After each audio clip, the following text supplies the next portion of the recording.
Welcome to Hardtalk. Hardtalk is a program on Praise TV where we talk about the challenges that the youth out there are facing, in which have taken some reasonable parts of their life, causing depression and suicide talk. Laughter Zuruike, your host.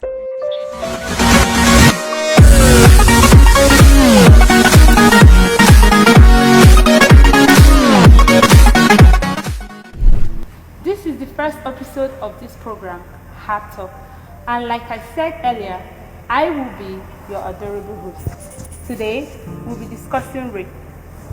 What is rape? Rape is a sexual assault on a person. It has to do with violence, an attack on a person without the person's consent.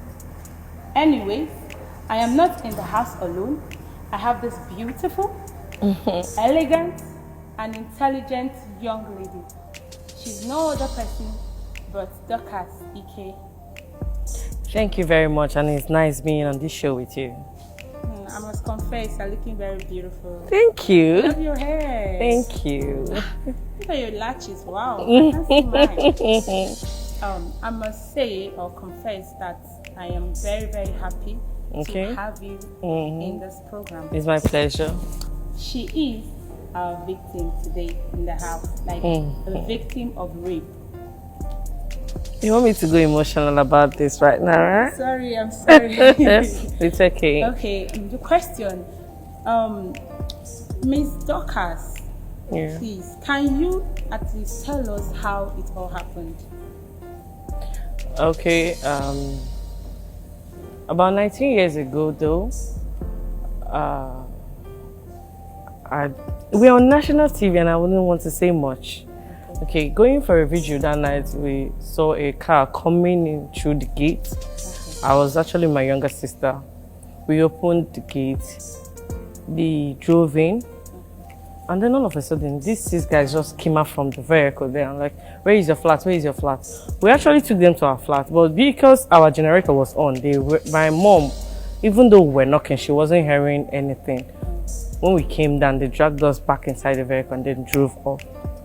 Okay, I was still a kid then. We got to a particular spot. They had to undress us.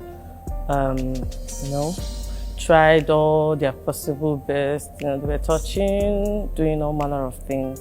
At some point, they were like, no, we cannot enter. We no fit enter. We'll just drop them, go back. Do you understand? Yes. They now brought us at Wedra Road. There's a police station at that fire service. If I can remember, that was where they dropped I and my younger sister, and then they drove off.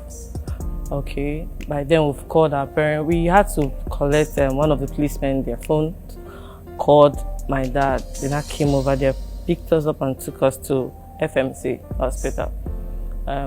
I wouldn't say they penetrated, but when the result came out the next day, they were like, we're sound, we're okay, we're fine, nothing happened. Wow. Yes, it was quite a long time. Wow, that sounds so bad. Yeah, I go emotional most times when I remember it. I'm so sorry about that. It's fine. So sorry. But I also want to know if the culprits were they caught or by any means faced the law, something like that. I wouldn't know. Like I told you, it was about 19 years ago. My dad then was like, since the medical. When the result came out, they checked us, we were fine. My dad just had to let the case close down. Just let it go, just like that. Yes. Well, he must be a peaceful man. Yeah, my dad is. My dad is. Okay, the next question for you, Mr. Dorcas. Did you discuss it with anybody? Like, did you ever tell anybody, maybe your friends back then in school, or did you discuss it with anybody else? Funny enough, this is my very first time of saying it. People don't really know about it. Wow. I don't go about talking about it. It's just when you met me about having an interview on rape case and then being a victim, I had to just come out and say it. Most people don't even know. It was just within my dad, my mom, my siblings, just us. I can understand that kind of feeling. Like, how can you just want to come out and start telling people, I've been a victim of rape? It sounds somehow, But I also must confess that I appreciate your courage on this, wanting to tell the people. I'm sure it's going to encourage other people out there.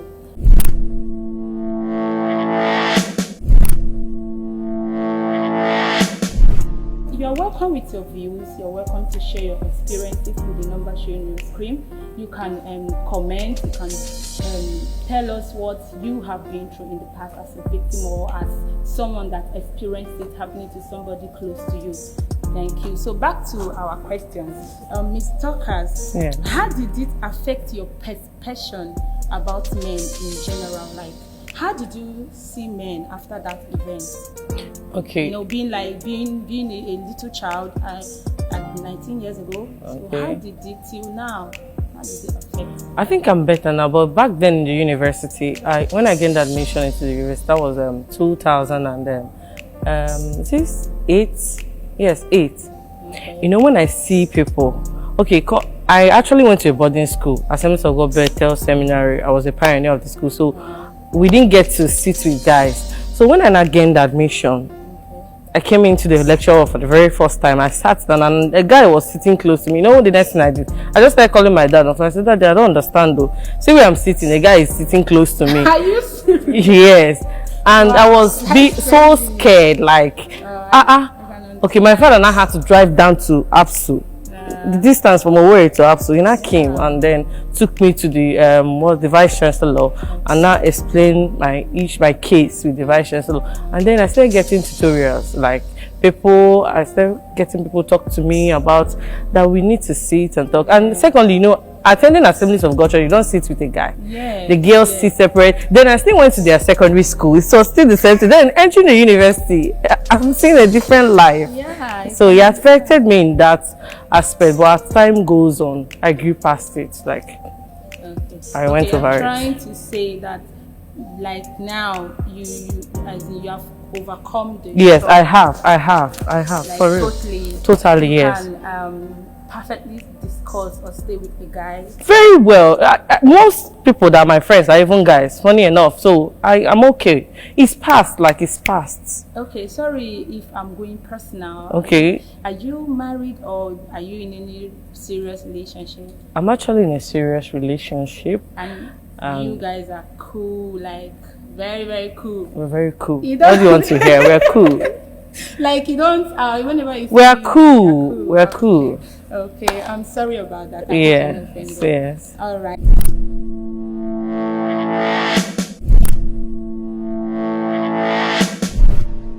How were you able to get over the shock? Like, what happened? Did you meet therapists?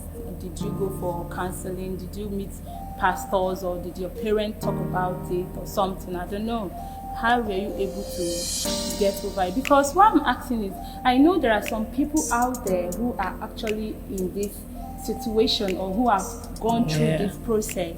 So I really want you to explain how, as in your the antidote or your style, the way you went about the whole thing. Growing up in a Christian background, everything depends on church.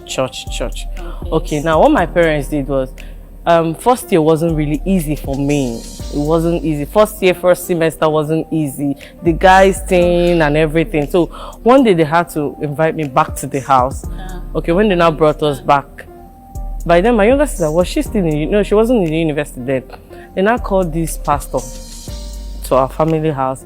The man came, prayed. They conducted deliverance. Was it a deliverance section, or would I say they kept on praying, talking to us, and yes. I now met some girls that I told them, I can remember telling a girlfriend of mine then, I was that same first semester. She now advised me, started talking to me. You must have a good friend, I must confess. Then, she was a very good friend because she really talked me out of it.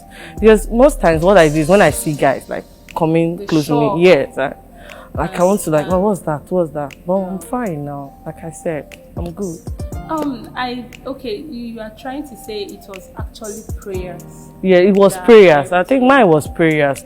Because then, let me rephrase back to secondary school. I could just sit and then the shock comes and my mind will just keep. I'm scared at that point. And then the play, what happened that night will just come and have this, just play in my face. Yeah, so I'm past it now, it's fine. Okay, you're trying to tell the people that have actually fallen victim that they should pray more, they should just pray. I didn't say they should pray more. My prayer worked for me, so I wouldn't know what to work for every other person out there.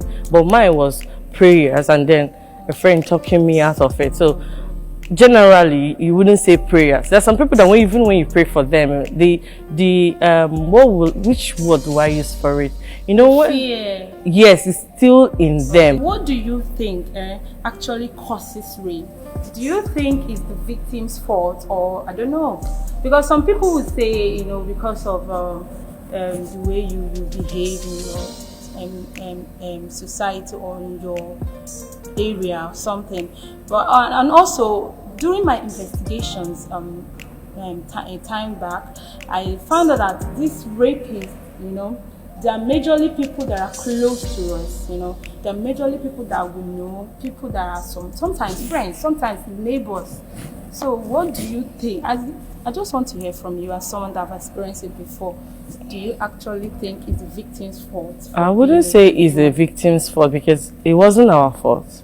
Okay. Do you understand? Though I heard the way you dress can attract someone to rape you and all what have you. When I talk for myself. I don't know the reason behind rape, and I don't even intend to know the reason. Some people rape people for no reason. Me looking at you, don't even need to be naked before someone rapes you. It's something of the mind. You've lost it. Like when you now see the lady, you're admiring her. She doesn't even know you're admiring her. And the next thing you're already planning on raping her. So it's not something you planned for. Like I said, you don't plan for it. I hope you're having a nice time. Like I said earlier, you can join the show, you can join the program. Just hit the number on your screen. Just send us DM. You can send mails. You can also call to share your own experience with us.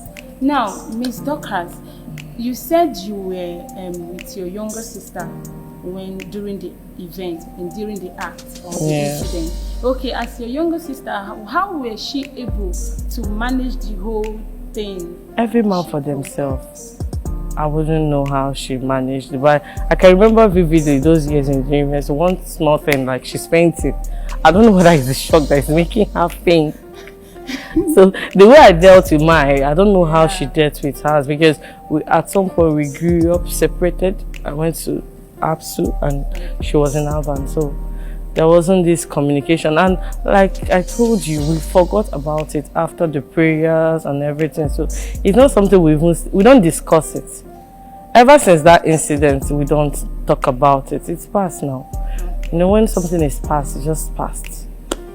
I must confess, I admire your maturity. Okay, seriously. Thank you. I admire it so much. No wonder you're looking so beautiful.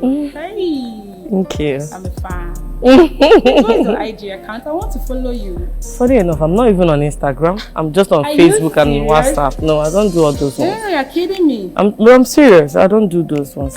If it's not Facebook, it's not WhatsApp. I don't do any of it. Okay. Wow, she's so beautiful. Thank you. And adorable. I love your dress. Thank you very much. Do you mind linking me up to your fashioneer?